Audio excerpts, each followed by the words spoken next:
Did that present any kind of challenges for you getting into that field? And so part of it was when you were studying, you were the only Black, and we always notice when we're the only Black. Certainly, it helped having the professors there, right? Mhm. But you get into the field, you don't see us around.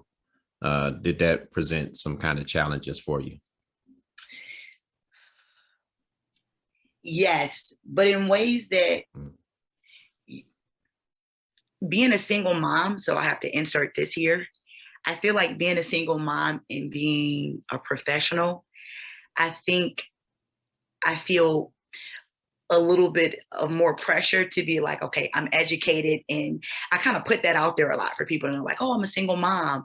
And it's weird Mm-hmm. because I feel like people are Wow. probably judging me because, you're Yeah. working in this profession where you are a minority and then you're a minority and you're a single mom. I think that plays on Mm-hmm. me a little bit more as a minority than Okay. it did before I became a single mom, right? Which is so weird. I always felt really Mm-hmm. confident in doing it because I love what I do. So I didn't Mm-hmm. really walk around. I knew that it was, I was the only that I was a minority, but I didn't feel as much pressure about being the minority until I became a single mom. I don't know if that makes Wow. sense, but I feel like that's where I felt it Yeah. more. Yeah, it's weird. It's weird. Yeah. Well, it's that extra stigma, Yeah, right? that's what it I is. mean, being minoritized, you get these stigmas. So just you're Black, you're minoritized, that's a Yeah, stigma. Black woman, no, double stigma, right? And then yeah, Black single woman, that's the triple, yeah, yeah, you know. yeah. Because people Uh, always see me and they're like, oh, when I say something about my kids, like, so where's your husband? Right. So I think it's mhm. like I've crossed that barrier of being an educated woman. So they automatically assume that. And that's when I'm like, am I Mhm. representing our people good? So that's where you're right. It's kind of like that extra stigma for me.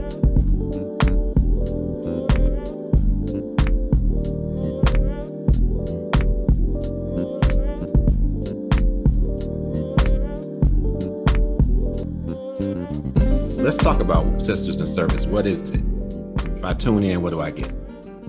Sisters in Service is a platform for veterans, for all veterans, but specifically women veterans, where we are talking about those things that happen to us in service and out of service. Now, this includes military spouses, Blue Star, Gold Star families, and veteran Wow. service organizations or VSOs that help veterans and women at the same time. And so when I got out, I just realized it was just really hard for women to speak on those things that happen to them. If you're not around people who look like you, and I mean, in the military, you're wearing the same uniform, you speak Yeah. the same language, and then you get Yeah. out of the service and that's gone. And so I realized that I was missing those elements. Yeah. And it was through a women's organization called the Women Veterans Network, where I'm a national consultant, that I realized how much I missed my women veterans or my veterans in general, even after 17 years of being out of the service. And it was only through Woven that I kind of realized I realized my leadership skills again and started Yeah. thinking. Now, I didn't start my podcast because I listened to podcasts. My husband was always he listens to podcasts. And I don't know where the Interesting. idea came from. And so Okay. I thought, well, let me just start this podcast. And originally Mhm. I was going to do it through Woven. And then I said, you know what, if I'm going to learn this, it's going to be my podcast. And that's where Mhm. Sisters in Service was born. Well, I'm not sure if there are any veterans that'll be listening. And if not, that's okay. But what I want to say is when you hear or you see or you speak to someone who mentions that they were in the military, be interested in what they did. A lot of times people say, oh, thank you for your service. And it's very dismissive. If Yeah. you're going to say anything, say thank you so much for wearing the uniform, because only 1% of the entire population of the United States does that. It's even less of a percentage for the number of women. And any women that are Wow. listening to this realize that women veterans are having a hard time being identified as veterans. And so Yeah. if you were to ask anyone if men or women or both make up the military, they would look at you like you're crazy. Well, men and women make up our military, but we're not seen as veterans. I get encountered all the time for not,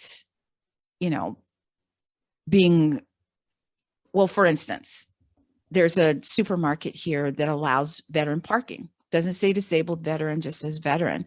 And people will challenge me all the time because I don't look like a veteran. So it's very hard for women veterans to be seen as veterans. And I think a lot of it is because we're not seen on TV. You see the men, you don't see the women. And this is in national news and local news. And so I'm challenging my local news all over the United States to start featuring women veterans, in your events, in your stories. I'm sure if you put a feeler out, women veterans will be like, hey, over here. You just have to not assume that women aren't a part of of this veteran community. So just, be interested when you meet a veteran, ask them where they were stationed, how long did they serve, because we love talking about our service, but we're not just going to start talking about it unless you ask. So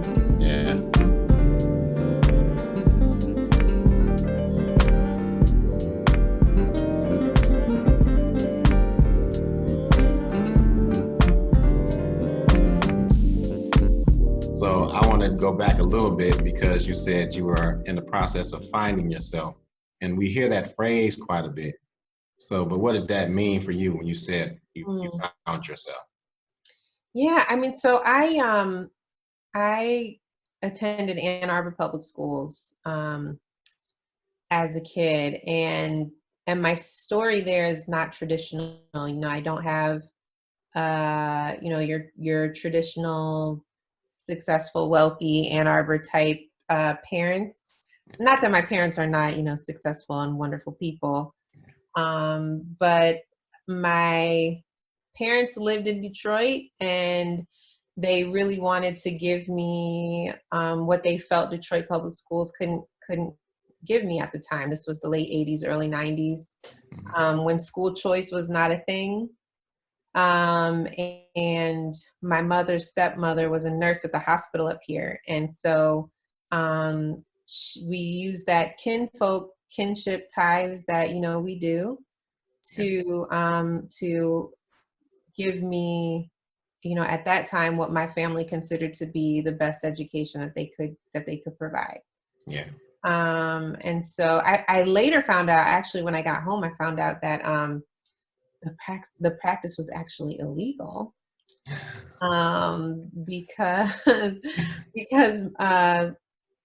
because my step grandmother had power of attorney over me and not legal guardianship, and so technically the school district wasn't supposed to enroll me. But I'm sure that there were people in the school district at that time that didn't really care about things like that. So I'm grateful for whoever that person was, in all of its complicated ways. Like that's, it's not lost on me the privilege that was, because I mean, there are cases as recent as maybe like 10 years ago where Black mothers were arrested for sending their kids to school out of district. Yeah. So I kind of consider myself, somewhat of a maroon, a fugitive, something like that, part of that legacy, where you do what you have to do to get what you need to get. Yeah. But with that came, a lot of identity issues. I mean, I was a Black girl in a predominantly white space, and and so there were just a lot of ways that I felt overlooked.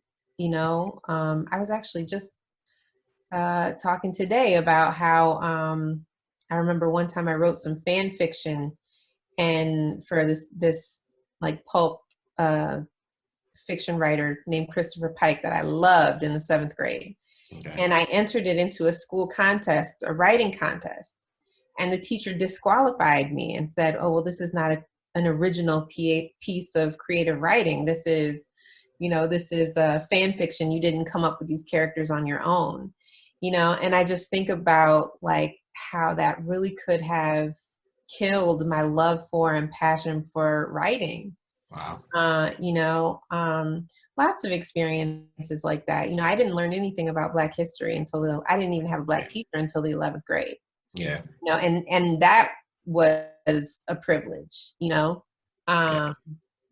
Anyway, I'm running my mouth. So I left to find myself in this. I mean, that's why I went to Spelman, because I just needed my history, my culture. I was a history major there.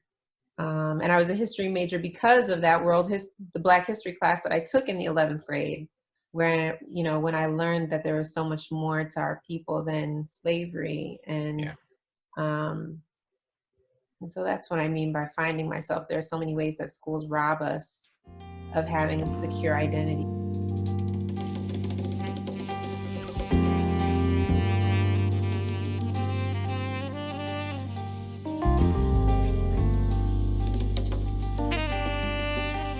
With my college education here at Georgia Perimeter, now Georgia State, I've always wanted to be a doctor. So I wanted to be a doctor since I was 6 years old.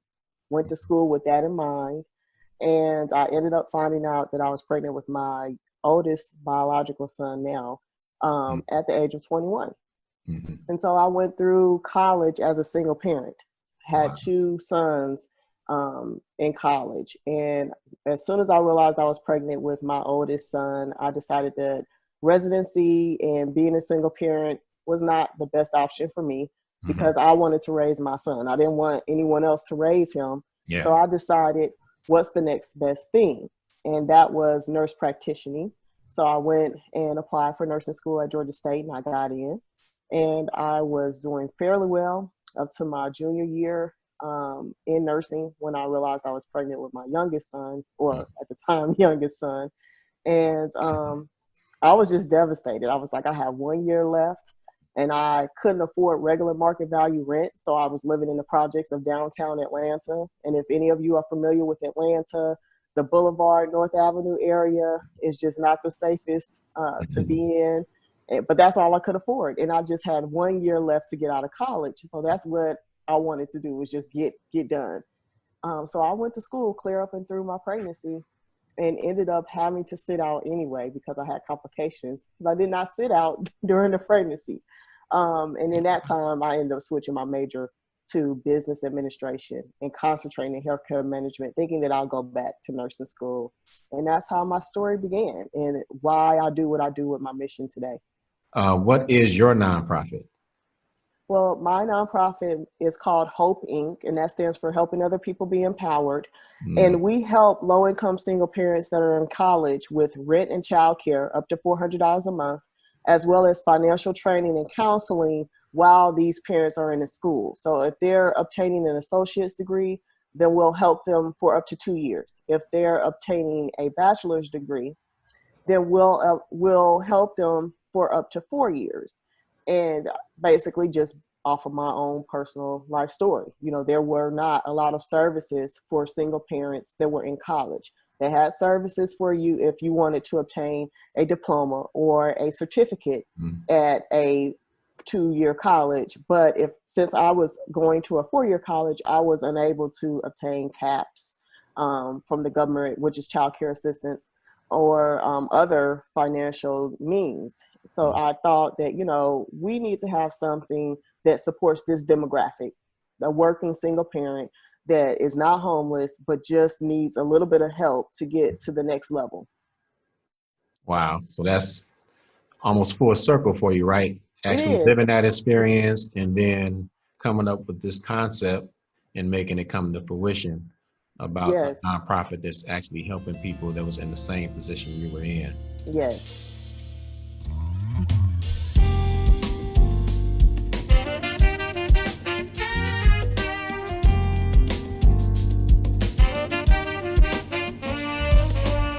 Very interesting. So You know, the one thing I would like to tell people about my trajectory is don't be afraid to bet on yourself, because I think I've had a number of twists and turns. And Okay. I had quit a job where I was working leading global strategy for a children's book company, for lack of a better word. And I was just so unhappy. And there were a number of challenges there. And from my perspective and experience, other people might have different perspectives and experience. It was one of those things of coming into a space as a brown and Black person, and that was run by non-Black people, mostly an entire Wow. C-suite that was white.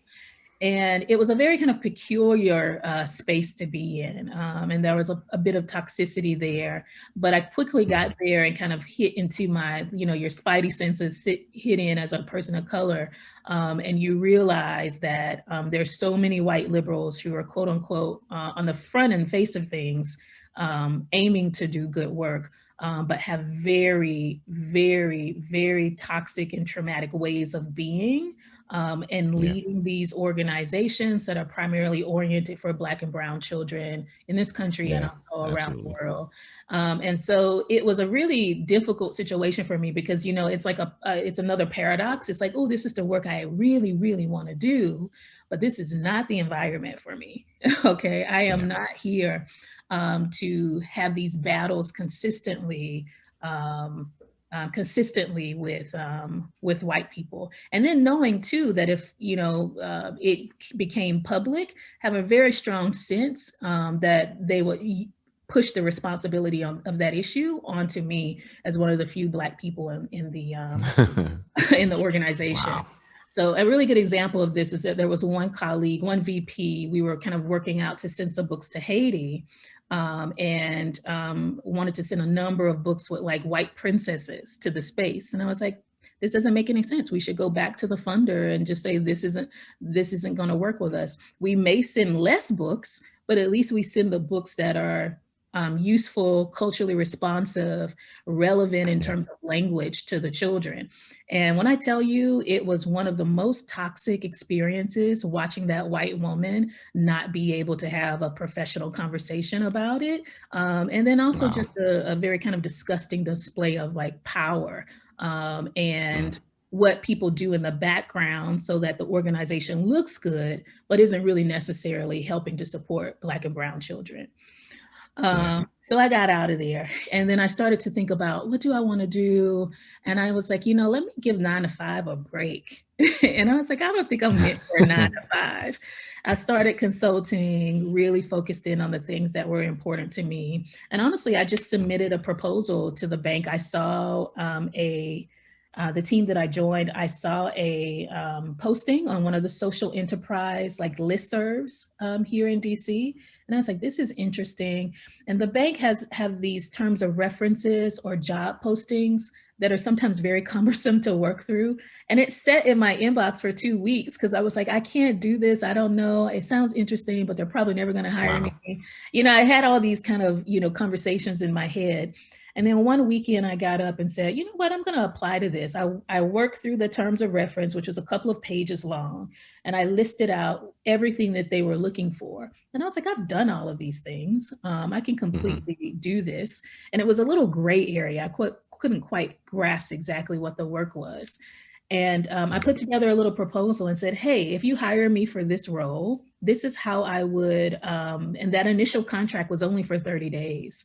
And here I am 6 years later, actually, off of one contract that was only 30 days old.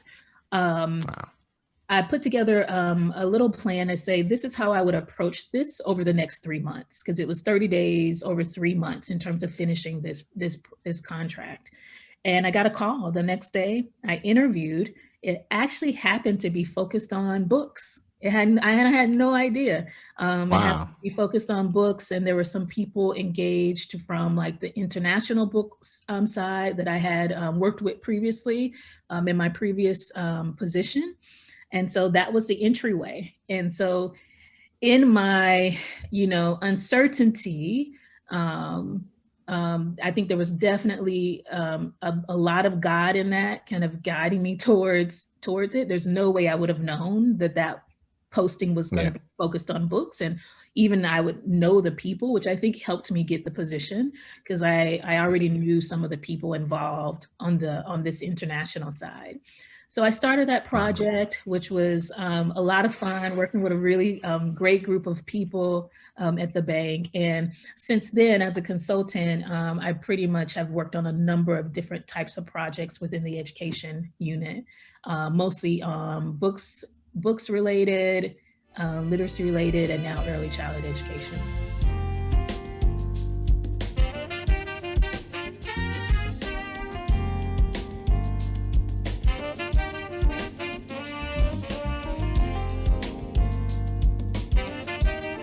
What would you tell somebody who's considering, say they're in middle school going into high school, and they want to go to Michigan for a degree, and they're a young Black female?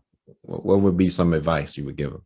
I would say anyone who's a young Black female who wants to go to the University of Michigan, you have to find your community. And so you have to consciously go there and know that you're going to find a community. Look for people who have the same ideology as you. Look for the same people that look like you, who have your experiences, and make that your circle, right? The comprehensive studies program is still there. Like I said, I may have not gotten everything I needed, but that is a phenomenal program. They help you with everything from where to live to how to study to free tutoring, all of that stuff. And so I would say you definitely can make it, but it's such a big school and it's so easy to fall through the cracks. So you have to find your community. That's what I would say.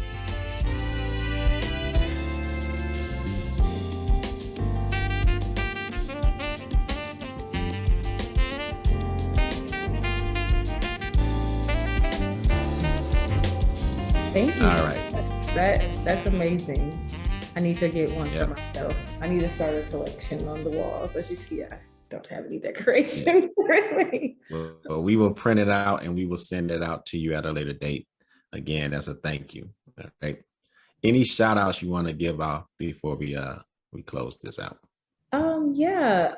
Like I of course I want to shout out my mother for allowing me to be able to explore and just having the ability to take the time to develop my craft and really grow in my business, because her support is really what allowed me to accelerate. A lot of times our parents can be our worst critics, but she definitely gave me the support I needed in order to grow and get on my own feet. And I'm grateful and forever indebted to her. And then of course, I don't want to sound cliche, but shout out to my haters. No, I'm kidding.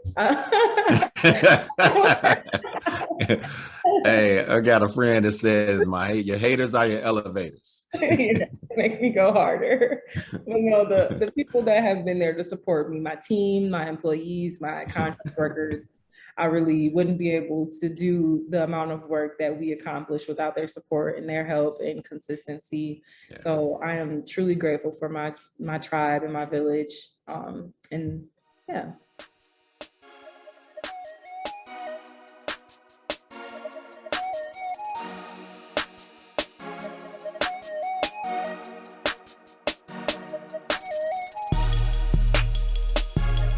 You're not talking to a younger version of you, but you're talking to a young lady who's thinking about traversing the same path you have.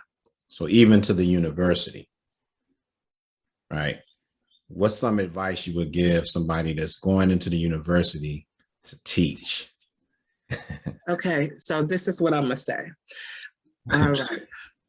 So less than 2% of the population have terminal degrees. Of that 2% of the population, 6% of them are people of color. 0.6 are people of color. Then of that 0.6, only 0.2% are Black women. So no matter where you go, you're needed. So go in there with confidence. I have seen behind the scenes where we have to hire a Black woman.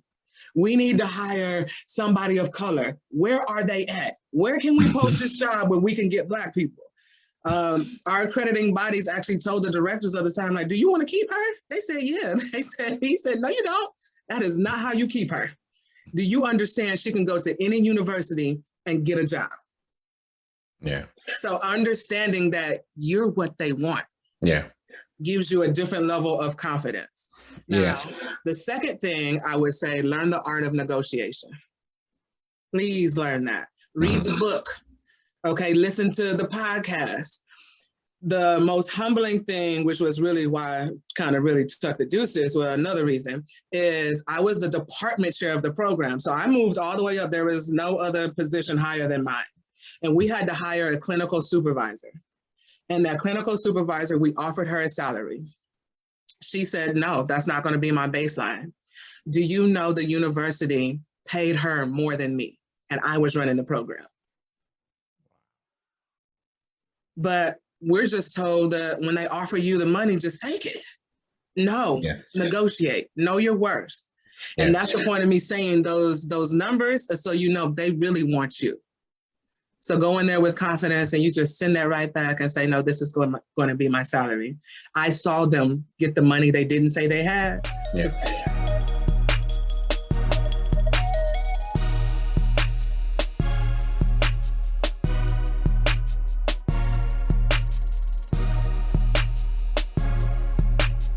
So I'm curious about this evolution, right? What's at the center, if you can speak to it, what's at the center of this confidence that you gain over time? So you bucking the trend, I guess, with the skirt, right? I'm gonna wear skirts, but I'm gonna keep it at skirts. But then now you're more comfortable in just wearing whatever comes to mind. And I do want to speak a little bit more on that once you respond to that, but talk about what's the source of this evolution to this comfortability that you have reached? Yeah, that's a great question. And I still think I'm striving to reach, that total comfort. I can say one thing that's affected me a lot lately since I took this job at Penn State. I've only been here I just got this job. I just finished my first semester. Final exams are Tuesday. Somebody did a study and they found that there are fewer than 10 Black female college band directors in the entire United States, period. And fewer than 16 in the history of the United States, Black female college band directors. I'm the first Black female college band director at a D1 university in the history of the United States. And so that, I don't mean to say that to be like, ooh, look at me. I mean to say that because I talked a lot about representation and this shift. And I've always thought I need to do these things to be accepted in this field. I have to dress this way. Makes sense. Right, And then it really started to sink in. There's 10 of us and I'm the first one at this, in a Power 5 school or in a large university. I don't have to try to be like anybody else because there isn't one. So what I do, that's going to be the marker. Right. And they hired me for a reason. And I'm good at what I do. And so, if I want to wear this, if I want to wear my hair like that, if I want to paint my nails like this, I'm still giving excellent instruction. My students are still professional and focused and poised. Like, why should it matter that I wear hoop earrings in a professional space? Like, I think I need to make it my job to show what professionalism is. And so that thinking like that is slowly helping me to get where I want to be.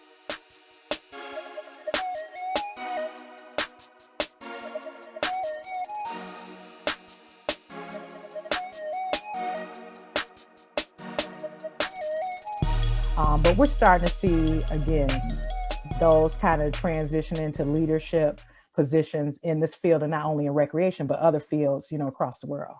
Just a shout out to our VP, just shattering that ceiling with that. Indeed. Yep. And so in the pre-show, we talked a little bit about women going big in areas of their career.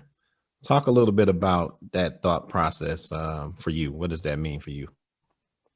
So I think probably in my 30 plus years of working in public service and just the wonderful dynamic women I've met that are close friends or associates or that I've done business with, I think a lot of times we as women, and I don't really think it's just really kind of myopic to African American women. I just think women in general, that we tend to doubt ourselves with the skills and the knowledge that we have in order to be those executives, in order to be those leaders, in order to run our businesses, initiate programs, whatever the case may be, because we don't think, we just don't have it.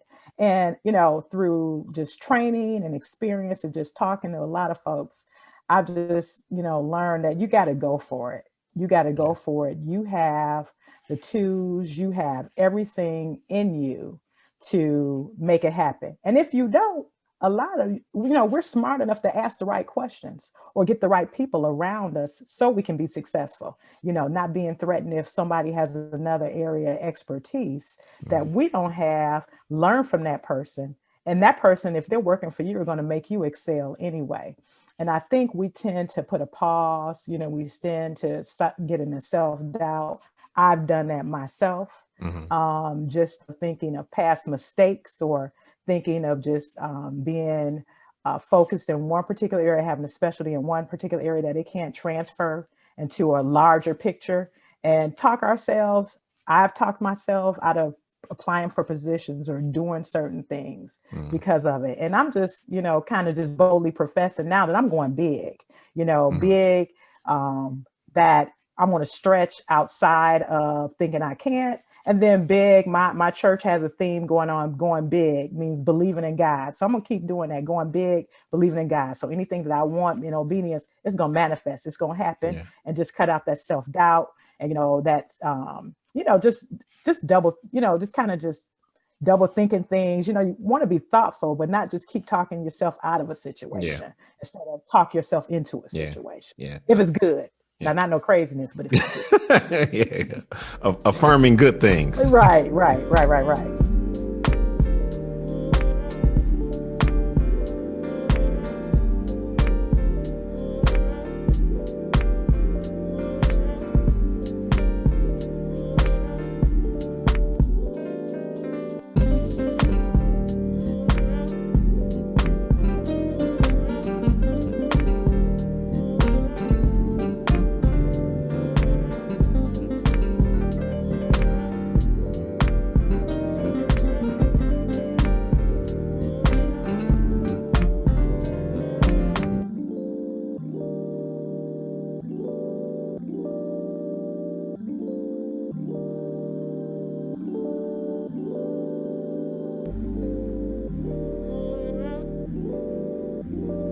You have just experienced a Dripping in Black production, Women History in the Making edition.